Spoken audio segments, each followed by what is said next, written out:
तो जैसा कि आप सभी को बहुत अच्छे से पता होगा कि जनवरी का मंथ स्टार्ट हो चुका है और अभी Q3 के जो नंबर्स है कंपनीज़ के बैक टू बैक अब आना स्टार्ट हो जाएंगे और क्वार्टर 3 के नंबर्स एक के बाद एक कंपनीज़ के आना शुरू हो जाते हैं जनवरी के मंथ में। जो अक्टूबर से नवंबर दिसंबर 3 महीने का जो रिजल्ट रहता है कंपनी का, सेल्स का, प्रॉफिट का, वो डेटा हमारे सामने आना शुरू हो जाता है। तो ऐसे में सबसे पहले एक मार्केट के बेस पे कंपनी नज़र आई है जिसका Q3 का रिजल्ट मार्केट में काफ़ी ज़्यादा सरप्राइज़ कर देने वाला निकल के आया है। और जो कंपनी की ओवरऑल ग्रोथ के पॉइंट पे ध्यान देंगे तो कुछ बेसिक चीज़ें ऐसी हैं जो मार्केट के हिसाब से इसके अंदर ऑलरेडी एक बड़ी तेज़ी तो अभी कंपनी में चल रही है, लेकिन ये चीज़ और ज़्यादा मार्केट में लोगों का अटेंशन खींच सकती है और चर्चाओं में जो कंपनी है ये रह सकती है। तो इंडस्ट्री वाइज अगर हम समझें कि मार्केट में क्या चल रहा है और कंपनी कौन सी है, तो ट्रांसफार्मर इंडस्ट्री के बेस पे कंपनी है और इसके अंदर जो ग्रोथ की अगर हम बात कर रहे हैं तो यहाँ पर आप देख पाओगे कि जो इस कंपनी का प्रॉफिट है वो 253% बढ़ा है, यानी कि लगभग 250% के आसपास ईयर ऑन ईयर के बेसिस पे आपको ग्रोथ प्रॉफिट में इंक्रीज होती हुई नजर आएगी। उसके साथ में इस कंपनी ने Q3 में अपने प्रॉफिट को तो 250% बढ़ाया, उसके साथ अनाउंस ये भी कर दिया है कि 1:1 के रेशियो में बोनस भी देगी। यानी कि मार्केट में कंपनी का Q3 काफ़ी सही निकल के आया।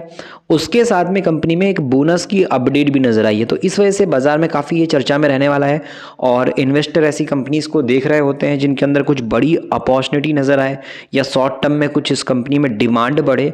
तो ऐसे में जब कंपनी का Q3 आ गया मार्केट में काफ़ी सही, तो बाज़ार में इसमें भी डिमांड बढ़ेगी और साथ में अभी के टाइम पे अगर आप देखोगे तो लिक्विडिटी काफ़ी हाई होगी बोनस की अपडेट की वजह से। शॉर्ट टर्म इन्वेस्टर ऐसी खबरों पर भी काफ़ी ज़्यादा ध्यान देते हैं। तो लॉन्ग टर्म के हिसाब से हम बात करते हैं, आपको पता है कि हमारा जो पर्सपेक्टिव रहता है या बताने की जो बातें रहती है, मेन हमारा फोकस रहता है लॉन्ग टर्म के बेस पे कि कंपनी कितना सर्वाइव कर पाएगी और अभी करंटली कंपनी के अंदर ग्रोथ कैसी है और फंडामेंटली वीक है, स्ट्रांग है, या फिर कंपनी फ्यूचर के बेसिस पे किस तरीके से बिजनेस चला रही है। तो ज़्यादातर हम नंबर्स पे ध्यान देते हैं क्योंकि नंबर्स ही लॉन्ग टर्म में काम आते हैं। न्यूज़ के हिसाब से तो आप शॉर्ट टर्म में इफेक्ट देखोगे, बट कंपनी का जो डेटा निकल के आता है, जो नंबर्स सेल्स के आते हैं, प्रॉफिट के आते हैं, मार्जिन के बेस पे आते हैं और कंपनी के बिजनेस में क्या ग्रोथ आ रही है, उस हिसाब से जो नंबर्स आते हैं उसमें कंपनी की लॉन्ग टर्म की ग्रोथ की 3 साल में कितना चलेगा, 5 साल में कितना चलेगा, वो एक अंदाज़ा हम लगा सकते हैं कि 3 साल 5 साल में कितना चलेगा और अभी 3 साल 5 साल में कंपनी की परफॉर्मेंस कैसी है, क्या इंप्रूवमेंट हुई है या फिर कंपनी का प्रॉफिट स्लो हो गया है या कंपनी का प्रॉफिट बढ़ रहा है, समय के हिसाब से डिमांड बढ़ रही, वो सब एक अंदाज़ा लग जाता है। तो चलिए सबसे पहले कंपनी की ग्रोथ को समझते हैं, क्योंकि आपको मैंने स्टार्टिंग में ही बोला कि एक ट्रांसफॉर्मर इंडस्ट्री के बेस पे कंपनी है तो इसके बिजनेस को समझना काफ़ी जानकारी के साथ ज़रूरी रहेगा।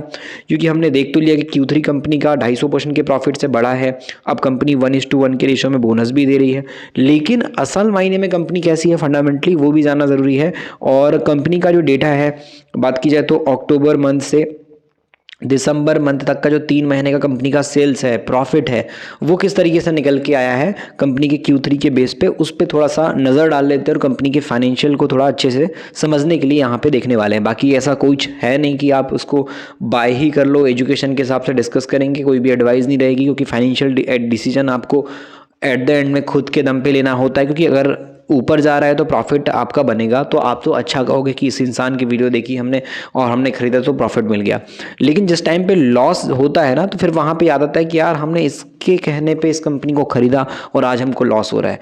तो आप किसी को ब्लेम मत करो, आप खुद की रिसर्च करो, मार्केट में जो खबरें आ रही है उसको देखो, लोग जो बता रहे हैं कंपनी के बारे में उसको समझो।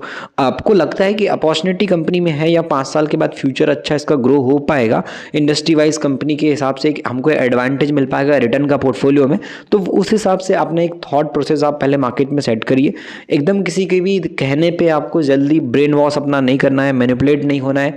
कोई भी आपको कितना भी अच्छी कंपनी बता दे, बट आपका दिमाग को स्थायी रखना है और एकदम रिलैक्स तरीके से इन्वेस्टमेंट के बारे में सोचना है, क्योंकि पैसा आपका है, लॉस भी आपको होगा, प्रॉफिट भी आपको होगा, दोनों पॉइंट पे आपका ही नुकसान और फायदा है। कुछ मीडिया रिपोर्ट के हिसाब से बात करें तो ये जो कंपनी है 12 साल बाद अपना बोनस शेयर बांटने जा रही है और हर एक शेयर पे कंपनी एक शेयर फ्री देने वाली है। शेयर के लिए जो रिकॉर्ड डेट का ऐलान नहीं किया है, तो मैं आपको पहले ही बोल दिया कि अनाउंसमेंट हुई है। तो ये जो साल 2013 के बाद ये पहला मौका है जब ये कंपनी जो है बोनस शेयर जारी करी। मतलब लास्ट टाइम इसने जो है 2013 के टाइम पे बोनस दिया था, 9 शेयर के बदले में 1 बोनस शेयर कंपनी ने 2013 के टाइम पे दिया था, 9 पे 1 मिल रहा था। आज के वक्त में कंपनी का बोनस शेयर कैसा है कि 1 के बदले में 1 शेयर, मतलब आपके पास अगर 10 है तो 10 मिलेंगे एक्स्ट्रा में, अगर 5 है तो 5 मिलेंगे एक्स्ट्रा में। उस टाइम पे 18 है तो 2, 27 है तो 3, 9 है तो 1, इस तरीके से मिल रहा था। रेशियो काफ़ी कम था बोनस का। इस बार रेशियो एकदम इक्वल बना दिया गया है कि जितने शेयर है उतने शेयर आपको एक्स्ट्रा में मिलेंगे। तो उस पॉइंट पे चर्चा में काफ़ी ज़्यादा रहेगा। साथ में अगर आप देखो तो बोनस इशू के साथ ही कंपनी दिसंबर तिमाही के नतीजों का भी ऐलान कर सकती है, और फंड जुटाने की जो योजना का प्रस्ताव है वो भी रखा है। कंपनी ने बताया कि उसके बोर्ड ने जो है करीब 750 करोड़ रुपए जुटाने की मंजूरी भी दी है। तो एक के बाद एक चीज़ें कंपनी की बिजनेस में भी काफ़ी अच्छी नजर आ रही है कि 750 करोड़ रुपए जब ये फंड रेज करेंगे तो इस पैसे का वो यूज़ कहाँ करेंगे, बिजनेस किस तरीके से कंपनी का ग्रोथ पकड़ेगा अगर इस पैसे का सही यूज़ होता है। तो स्क्रीन पर देख पा रहे होंगे, आपको नाम दिखाई दे रहा होगा कंपनी का, ट्रांसफॉर्मर्स एंड रेक्टिफायर्स के नाम से। तो हम कंपनी की बैलेंस शीट को चेक करेंगे। बिजनेस वाइज आपको मैंने पहले ही बोला कि कंपनी मैन्युफैक्चर करती है पावर, फर्नेस और रेक्टिफायर ट्रांसफॉर्मर्स के बेसिस पे। मार्केट कैप इसका 18,544 करोड़ के आसपास का है। एक साल के अंदर इसका शेयर 248 से 1300 के आसपास गया। मतलब अगर हम इन्वेस्टर के पॉइंट से देखेंगे तो यहाँ पे जो पैसा है वो कई गुना कंपनी का बढ़ा है। लगभग 7x के आसपास की ग्रोथ भी गई है एक साल के अंदर इन्वेस्टर की। तो काफ़ी बड़ा पैसा कमाया है लोगों ने, और अभी भी ये अपने ऑल टाइम हाई प्राइस के आसपास ही है। तो जिसका जो ऑल टाइम हाई प्राइस ऊपर के लेवल का है उसी के आसपास है, तो कोई खास डिस्काउंट वगैरह भी नहीं है। अभी ये तेजी में भरपूर अभी बनी हुई है कंपनी, और यही रीज़न है कि इतनी बड़ी तेजी है तो बाजार में स्टॉक महंगा हो गया है। तो वैल्यूएशन के पॉइंट से इसका जो पी रेशियो है, जो प्राइस टू अर्निंग रेशियो है, वो भी काफ़ी हाई है, क्योंकि वैल्यूएशन के पॉइंट से इसका जो प्राइस है वो चीप प्राइस पे नहीं है, ना तो एवरेज प्राइस पे, ये ऑल टाइम हाई प्राइस के आसपास है। तो वैल्यूएशन के पॉइंट से भी कंपनी अभी काफ़ी ज़्यादा ऑल टाइम हाई प्राइस पे देखने को मिल रही है। आरओसी आरओई तो 14 से 9% का एवरेज है। प्रमोटर होल्डिंग 66% है। एक पॉइंट है कंपनी का जो शेयर है गिरवी है, तो ये थोड़ा सा रिस्क है। बाकी इन्वेस्टर इस पे ध्यान क्यों दे रहे हैं, इतनी रिस्की कंपनी प्रमोटर की जो शेयर है वो गिरवी है, उसके बाद भी उसके पीछे का कारण है कंपनी की प्रॉफिट की ग्रोथ, कि कंपनी जितना प्रॉफिट बना रही है उस हिसाब से सेल्स नहीं है। अगर आप नोटिस करोगे तो कंपनी की सेल्स बढ़ रही है 52% से, लेकिन इसकी जो प्रॉफिट जनरेट हो रहे हैं, जो प्रॉफिट ग्रोथ निकल के आ रही है, वो बहुत सरप्राइज कर देने वाली है। और ऐसे मामले में देखा गया कि जो कंपनी की प्रॉफिट ग्रोथ एकदम तेजी से बढ़ते हैं तो वहाँ पे शेयर प्राइस में भी ग्रोथ आती है, क्योंकि बड़ा इन्वेस्टर ऐसी कंपनीज में पैसा भी बड़ा लगाता है, क्योंकि उसको ग्रोथ से मतलब है। अगर कंपनी इंडस्ट्री में पैसा कैसे ला रही है, कंपनी सेल्स कैसे बढ़ा रही है, प्रॉफिट कैसे बढ़ा रही है, वो चीज़ तो एक मायने रखती है नंबर्स के बेस पे, लेकिन असल मायने में कोई अगर पैसा डाल रहा है किसी कंपनी में तो वो देखेगा कि ग्रोथ कैसी है। और ग्रोथ में प्रॉफिट मायने रखता है कि कंपनी जिस धंधे को कर रही है वहां से मुनाफा कितना निकाल रही है। तो अगर आप ग्रोथ की बात करोगे प्रॉफिट के बेस पे तो वो 1044% का है। मतलब अगर हम देखें तो जितना ये सेल्स नहीं कर रही है उससे ज़्यादा कहीं ज़्यादा मार्जिन इसके प्रॉफिट में है। तो बहुत हाई प्रॉफिट वाला बिजनेस इसका आप समझ सकते हो, क्योंकि 5 साल पहले तो मार्केट कैप इसका 176 करोड़ का था। आज कंपनी 20,000 करोड़ के मार्केट कैप को टच करने जा रही है। तो आप सोच सकते हो कितनी बड़ी ग्रोथ आई है, वो भी सिर्फ 5 साल के अंदर। क्यों? क्योंकि शेयर प्राइस उस लायक भागा है। जितनी ज़्यादा शेयर प्राइस में ग्रोथ आएगी, जितनी ज़्यादा शेयर प्राइस बढ़ेगा, तो नंबर ऑफ क्वांटिटी से इनटू होता है। कंपनी ने अगर 1000 शेयर मार्केट में जारी किए हैं, जो उसका प्राइस है उससे अगर कंपनी के बात की जाए शेयर निकलेंगे, तो उसमें 1000 शेयर को आपको सीधे इनटू कर देना है कंपनी के जो शेयर प्राइस है उससे। जितना शेयर प्राइस एक शेयर की कीमत है उसको क्वांटिटी, जितने शेयर मार्केट में, जितनी कंपनी ने शेयर जारी किए उससे इनटू मारोगे, मार्केट कैप निकल के आ जाएगा। तो उस पॉइंट पे कंपनी की ग्रोथ हुई और मार्केट कैप भी बढ़ता गया।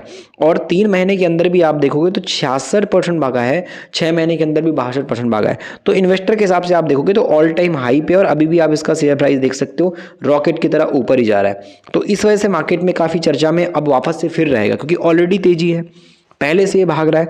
अब उसमें एक खबर आ गई बोनस की कि कंपनी एक शेयर पे एक शेयर दे रही है। एक खबर आ गई कंपनी की Q3 की कि कंपनी ने अपने प्रॉफिट को 250% बढ़ा दिया।